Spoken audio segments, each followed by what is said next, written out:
Hello everyone, welcome to my YouTube channel building engineers Adda official. आज का topic हमने select किया है इम्पैक्ट टेस्ट।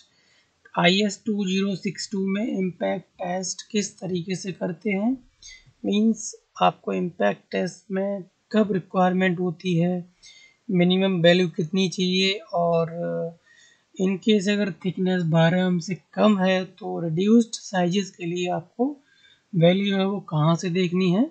तो ये हम डिस्कस कर रहे हैं। सबसे पहले देखते हैं कि इम्पैक्ट टेस्ट है वो जनरली 12 mm तक की थिकनेस या इससे ज़्यादा की थिकनेस या डायमीटर के केस में ही इम्पैक्ट टेस्ट परफॉर्म करना है।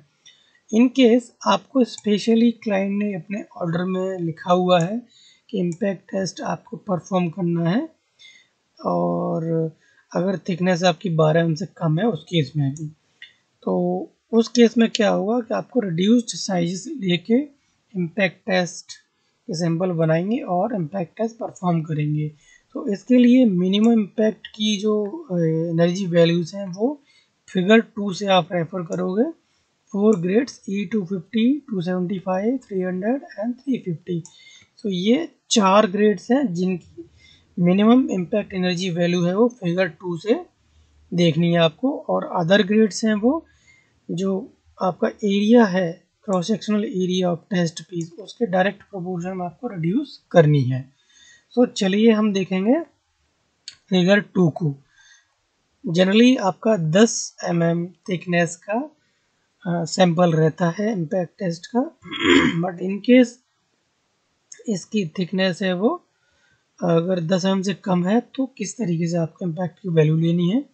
एक तरफ हॉरिजॉन्टल डायरेक्शन में आप देख रहे हैं width of test piece means thickness, और वर्टिकल डायरेक्शन में आप देख रहे हैं यहाँ पे लिखा है कि आपको वैल्यू कितनी चाहिए, impact energy on test piece.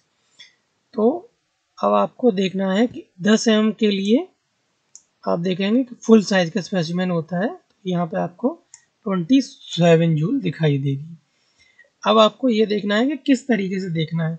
तो 10 mm की आपकी थिकनेस है सैंपल की, तो ये वाली जो लाइन है इसको आप देखेंगे, और ये जो आपकी लाइन है जो सेंटर से निकल के गई है, इस लाइन को दोनों लाइन कहाँ पे जाके इंटरसेक्ट होंगी, ये हॉरिजॉन्टल एक्सिस और बाई एक्सिस को कहाँ कॉन्सेंट करेंगे।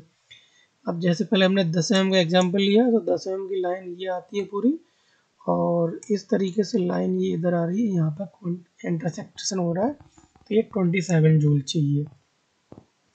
और अगर आप 8 mm का सैंपल लेते हैं तो 8 mm वाली जो लाइन है वो इसका इंटरसेक्शन होता है इस पॉइंट पर 21 और 22 जूल के बीच में, तो लगभग 21 से 22 जूल के बीच में आपको वैल्यू चाहिए। तो बेसिकली ये कि इंटरपोलेशन है थिकनेस के अकॉर्डिंग, मीन्स थिकनेस जैसे जैसे बढ़ेगी वैसे वैसे इस स्केल पर दिखाई दे रहा है आपको कि वैल्यू आपकी बढ़ती जा रही है। और अगर हम 5 mm का एग्जांपल लें तो 5 mm पे मिनिमम ये है 13 से 14 जूल के बीच, मतलब 13.5 जूल है। जैसे आपका 10 mm थिकनेस के लिए है 27 जूल, तो 5 mm थिकनेस हाफ हो गई, तो ये भी 13.5 mm हाफ हो गया 27 जूल का। तो बेसिकली ये थिकनेस के प्रोपोर्शन में आपको कम कर देना है। जैसे 7 mm थिकनेस है, तो 7 mm थिकनेस 10 का 70% है, तो उस तरीके से देखेंगे 27 का भी आपको जो 70% है वो लगभग 19 जूल के आसपास आएगा।